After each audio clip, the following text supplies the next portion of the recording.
To start, it's proven that union workers are better paid, have safer working conditions, have more say on the job, and are happier in general. Without a union, you have very little rights at work. You have no right to free speech.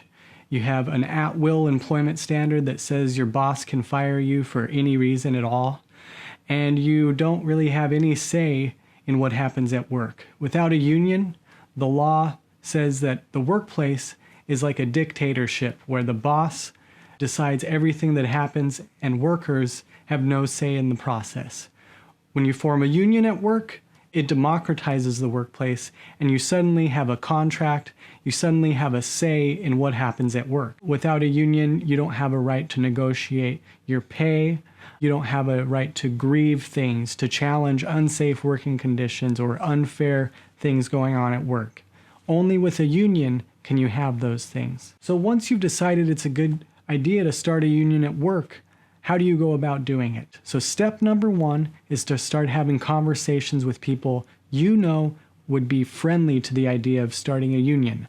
These are folks that either have complained to you or complained with you about low pay, unsafe conditions, things that are really good to agitate around and start discussions around why a union would make things better.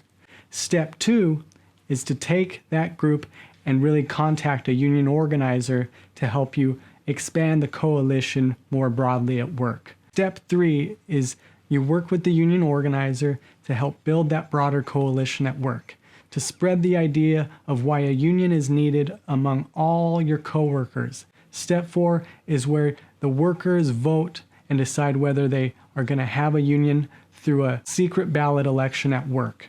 Now, at this point, you should understand you will face opposition from your boss. They will likely put on an anti-union campaign and spread misinformation and propaganda about why you shouldn't start a union because they don't want to pay you better wages.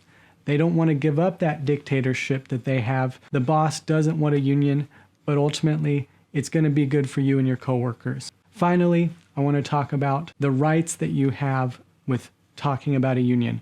You're protected under the National Labor Relations Act. So again, if you're feeling shy or afraid, understand that the law protects you.